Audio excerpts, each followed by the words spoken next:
नमस्कार, उत्तराखंड समाचार में आपका स्वागत है। मैं प्रियम शंकर झा। सबसे पहले मुख्य समाचार। 20 अप्रैल तक भाजपा मनाएगी सामाजिक न्याय पखवाड़ा। हर एक दिन केंद्र सरकार द्वारा चलाई जा रही कल्याणकारी योजनाओं की दी जाएगी जानकारी। देश भर में आज आयुष्मान भारत दिवस मनाया जा रहा।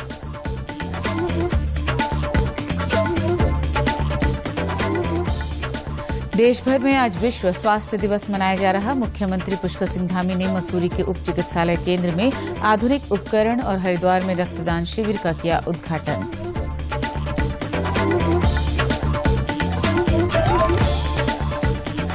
मुख्य सचिव डॉक्टर एस संधू ने श्री बद्रीनाथ और श्री केदारनाथ धाम के निर्माण कार्यों का किया स्थलीय निरीक्षण। 4 धाम यात्रा के संचालन को लेकर दिए आवश्यक निर्देश।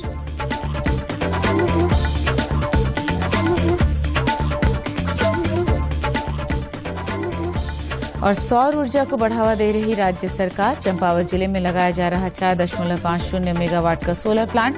स्थानीय लोगों को भी मिल रहा रोजगार।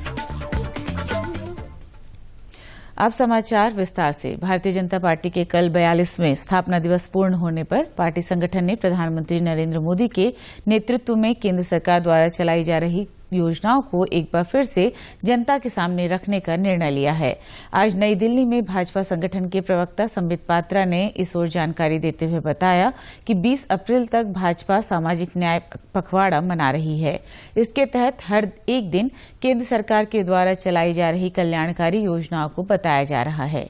इसी के तहत आज आयुष्मान भारत दिवस मनाया जा रहा है। प्रेस वार्ता में केंद्रीय स्वास्थ्य राज्य मंत्री डॉक्टर भारती पवार ने आयुष्मान योजना की विस्तार से जानकारी दी। आज तक लगभग हमारे 25,800 अस्पताल है जो कि एम्पैनल्ड हुए हैं अलग अलग हमारे राज्यों में, जो कि एक ये कैशलेस एक्सेस है। तो बेनिफिशियरीज को कहीं भी, अगर भारत भर में समझो मेरा महाराष्ट्र से कोई पेशेंट है और तुरंत उसे दिल्ली में कार्ड है और ट्रीटमेंट लेने हैं, तो वो ट्रीटमेंट ले सकता है एम्पैनल्ड हॉस्पिटल में। मुख्यमंत्री पुष्कर सिंह धामी ने कहा है कि प्रदेश के समग्र विकास के लिए राज्य सरकार हर संभव प्रयास कर रही है। आज मसूरी में आयोजित एक कार्यक्रम में उन्होंने कहा कि प्रधानमंत्री नरेंद्र मोदी के नेतृत्व में देश में एक नई कार्य संस्कृति एवं कार्य व्यवहार आया है। उन्होंने उत्तराखंड के राज्य आंदोलनकारियों का स्मरण करते हुए कहा कि उत्तराखंड को राज्य आंदोलनकारियों के सपनों के अनुरूप प्रदेश बनाने के लिए राज्य सरकार कृत संकल्प है। हमने जनता से जो वायदे किए हैं वे सभी पूरे किए जाएंगे। मुख्यमंत्री ने कहा कि मसूरी क्षेत्र की विभिन्न समस्याओं का समाधान किया जाएगा। पीपल कोर्ट के जो मकान हैं वो शीघ्र बनेंगे, उसके लिए सारी कार्रवाई हो गई है। गढ़वाल सभा का जो भवन निर्माण है उसमें मैंने पिछली बार ही कहा था और 1.5 करोड़ रुपए की धनराशि हमने उसमें उसका शासनादेश कर दिया है, जिससे कि गढ़वाल सभा का हमारा भवन बनेगा। ओडीएफ ऑनलाइन सेटलमेंट की जो प्रक्रिया होगी लागू होगी। और जैसा अभी गणेश जोशी जी ने कहा कि यहां पर बहुत सारे प्रमाण पत्र बनाने के लिए यहां से लोगों को विकासनगर जाना पड़ता है या देहरादून जाना पड़ता है। यहां पर कोई न कोई व्यवस्था, चाहे सब तहसील हो चाहे अन्य व्यवस्था हो, जो भी व्यवस्था यहां के लोगों को बाहर न जाना पड़े, उसकी व्यवस्था हम लोग जल्द से जल्द करेंगे। अभी आंदोलनकारियों के भी मामले चल रहे हैं। हमारी सरकार ने 10% आरक्षण को लेकर पिछले मंत्रिमंडल की समिति ने हमने उसको महामहिम जी के यहां भेज दिया है। जल्दी से जल्दी उस पर भी कार्रवाई हो, उसके लिए हम लोग फिर से अनुरोध करेंगे, जिससे कि हमारे आंदोलनकारी भाइयों का भी सम्मान हो। उनका जो 10% का आरक्षण है वो बरकरार रहे, उस दिशा में हमारी सरकार पूरी तरह से काम करेगी। और कुछ आंदोलनकारियों के बारे में भी आया है, हमारी सुभाषिनी जी के बारे में, जो भी उनके इलाज के लिए जो भी पैसा खर्च होगा। वहीं कैबिनेट मंत्री गणेश जोशी ने कहा कि जन अपेक्षाओं के आधार पर राज्य सरकार प्रदेश का विकास कर रही है।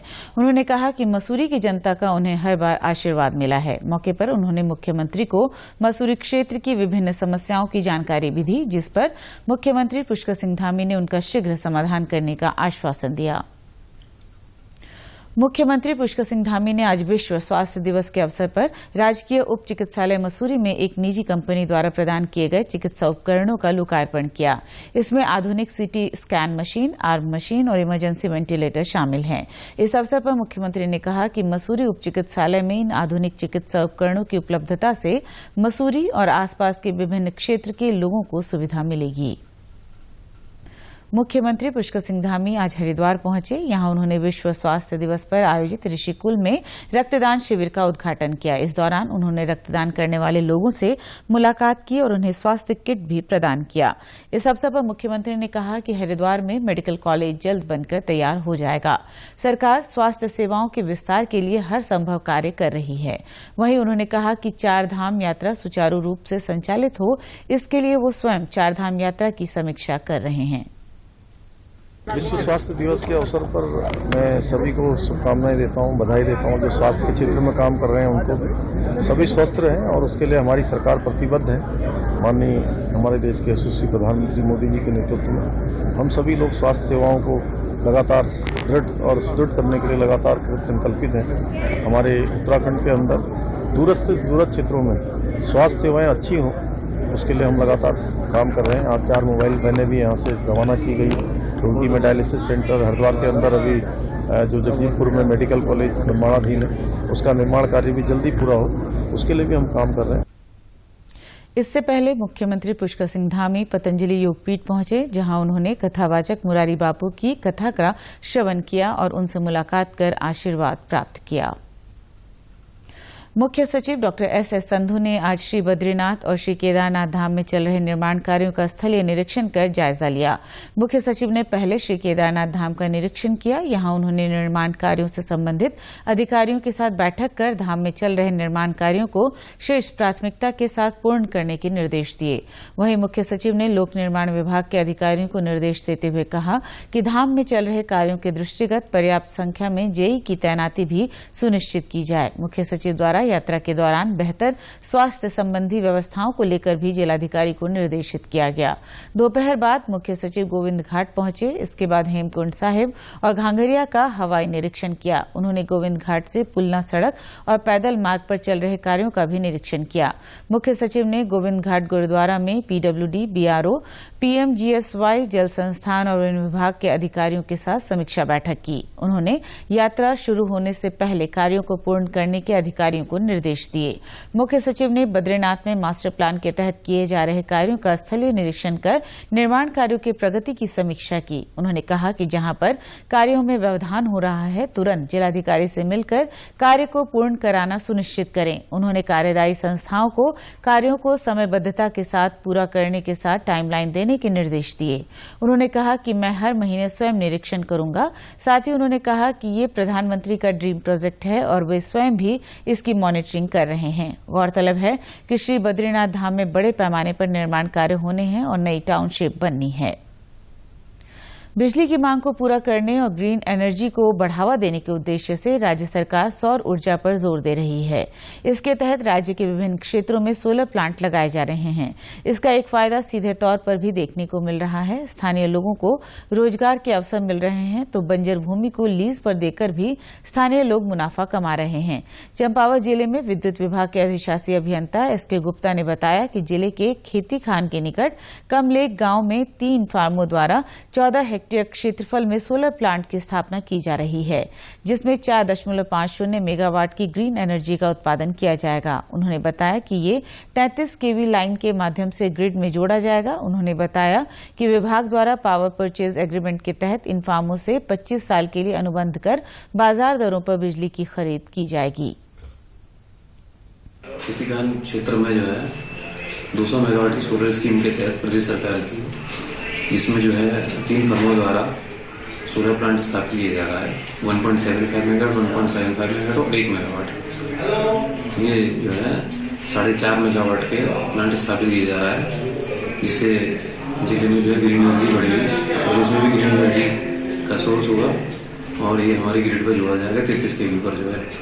इससे क्षेत्रीय लोगों को रोजगार मिलेगा और अन्य लोगों को भी इसको देख के प्रेरणा मिलेगी, जिससे जो है लोग सोलर की तरफ जो है आकर्षित होंगे और ये 25 साल के लिए जो है यूपीसीएल विद्युत विभाग द्वारा जो है इसकी बिजली ली जाएगी जो है। वहीं स्थानीय निवासी प्रकाश फरत्याल ने बताया कि गांव की 14 हेक्टेयर भूमि को एक कंपनी द्वारा 30 साल के लिए लीज पर लिया गया है, जिसमें सोलर पावर प्लांट का निर्माण किया जा रहा है। उन्होंने बताया कि इस प्लांट में स्थानीय 30 से अधिक महिला पुरुषों को रोजगार दिया गया है।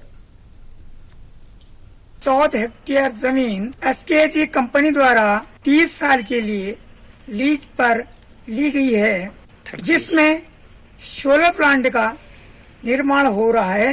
कंपनी एक नाली जमीन पर स्थानीय लोगों को 1800 रुपए प्रति वर्ष लाभांश दे रही है। इसमें हर 5 वर्ष बाद कंपनी के द्वारा 10% की बढ़ोतरी की जाएगी। इसके साथ साथ यहाँ के महिला पुरुषों को रोजगार मिल रहा है। आज चैत्र नवरात्रि का छठा दिवस है। छठे दिवस पर कात्यायनी मां की पूजा की जाती है। इन दिनों नवरात्रि के अवसर पर उत्तराखंड के सिद्धपीठों में दूर दराज से श्रद्धालु आकर विशेष पूजा अर्चना कर रहे हैं। टिहरी जनपद के सिद्धपीठ चंद्रवदनी, सुरकंडा, कुंजापुरी, ज्वालामुखी और राजराजेश्वरी सहित कई मंदिरों में श्रद्धालु बड़ी संख्या में पहुंच रहे हैं। सिद्धपीठ सुरकंडा मंदिर में कर्नाटक और गुजरात से पहुंचे श्रद्धालुओं ने बताया कि नवरात्रों में दर्शन करने का विशेष महत्व है। उन्होंने यहां विशेष पूजा अर्चना कर परिवार की खुशहाली के लिए मनोकामना मांगी है। पहली बार सुरकंडा मंदिर, देवी मंदिर आया हूँ। अच्छा अनुभव रहा, काफ़ी बच्चों के साथ, फैमिली के साथ में, और ऊपर जाके भी काफ़ी अच्छा लगता है। चारों तरफ जो पहाड़ियाँ हैं, काफ़ी सुंदर जगह है। गुजरात से हम लोग आए हैं और पहली बार आए हैं, लेकिन इतना अच्छा लगा। और नवरात्रि चल रही है, माता जी के दर्शन हो गए, आशीर्वाद मिल गए हमको, बहुत बढ़िया लगा। जगह बहुत अच्छी है और हम चल के भी जा सकते हैं और व्यवस्था भी है खच्चर की, घोड़े की भी। लेकिन अगर चल के जा सकते हो तो जरूर जाइए, दर्शन करिए। मुख्य सचिव डॉक्टर एस.एस. संधू ने कल सचिवालय में सिंगल विंडो सिस्टम के अंतर्गत लंबित आवेदनों के संबंध में बैठक ली। बैठक में समस्त जिलाधिकारी वीडियो कॉन्फ्रेंसिंग के माध्यम से जुड़े रहे। इस दौरान मुख्य सचिव ने अधिकारियों से कहा कि निवेश राज्य के लिए बेहद जरूरी है और निवेश बढ़ाना राज्य सरकार की प्राथमिकता है। उन्होंने कहा कि इस बात को ध्यान में रखते हुए सिंगल विंडो सिस्टम के अंतर्गत प्राप्त आवेदनों पर तत्काल कार्यवाही करना सुनिश्चित करें। मुख्य सचिव ने निवेशकों को किसी भी प्रकार की परेशानी न हो, इस बात पर विशेष ध्यान देने पर जोर दिया। उन्होंने सभी जिलाधिकारियों को निर्देश दिए कि प्रत्येक 15 दिन में जनपद स्तर पर लंबित आवेदनों की मॉनिटरिंग करें। साथ ही शासन स्तर पर संबंधित सचिव इसकी मॉनिटरिंग करते हुए निस्तारण करना सुनिश्चित करें। मुख्य सचिव ने कहा कि प्राप्त आवेदनों को टाइम बाउंड करते हुए समय से निस्तारित किया जाए, जिससे इसका लाभ राज्य के विकास में हो सके। दूरदर्शन केंद्र देहरादून में उच्च तकनीकी युक्त multi camera mobile production facility EEF नई वैन का आज कार्यालय प्रमुख अशोक कुमार ने उद्घाटन किया। पूर्ण रूप से एचडी प्रणाली युक्त यंत्रों से लैस इस वैन से 24/7 डीडी उत्तराखंड के कार्यक्रमों की गुणवत्ता में सुधार आएगा। ये एक चलता फिरता स्टूडियो के रूप में कार्य करेगा। कवरेज की दृष्टि से महत्वपूर्ण ये मोबाइल वैन लाइव प्रसारण में भी मददगार साबित होगी।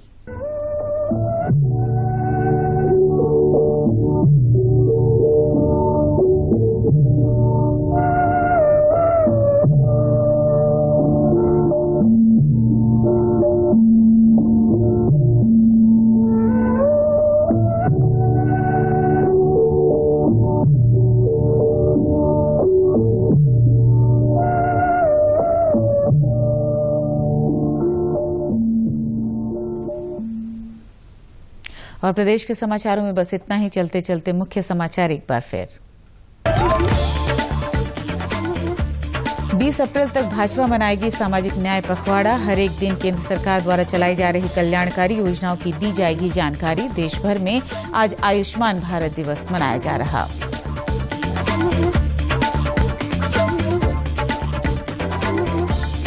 देश भर में आज विश्व स्वास्थ्य दिवस मनाया जा रहा। मुख्यमंत्री पुष्कर सिंह धामी ने मसूरी के उप चिकित्सालय केंद्र में आधुनिक उपकरण और हरिद्वार में रक्तदान शिविर का किया उद्घाटन।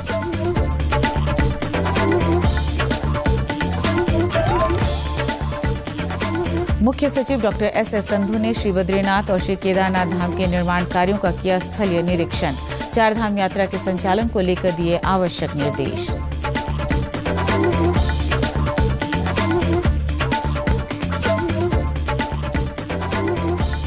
और सौर ऊर्जा को बढ़ावा दे रही राज्य सरकार, चंपावत जिले में लगाया जा रहा 4.50 मेगावाट का सोलर प्लांट, स्थानीय लोगों को भी मिल रहा रोजगार। प्रदेश से जुड़े अपडेट्स के लिए आप हमसे सोशल मीडिया के माध्यम से भी जुड़ सकते हैं। हमारा ट्विटर हैंडल है DD News_देहरादून, हमारा फेसबुक पेज है DD News उत्तराखंड और हमारे YouTube channel DD News Uttarakhand को भी आप सब्सक्राइब कर सकते हैं। कोरोना संक्रमण से बचने के लिए मास्क का अनिवार्य रूप से और सही ढंग से प्रयोग करें, साथ ही सामाजिक दूरी का ख्याल रखें, नियमित रूप से हाथ धोएं और याद रखें कोरोना को हराना है, मास्क जरूर लगाना है। साथ ही यदि अभी तक आपने वैक्सीनेशन नहीं कराया है तो आप भी जल्द से जल्द वैक्सीनेशन करवाएं और खुद को और देश को सुरक्षित रखें। नमस्कार।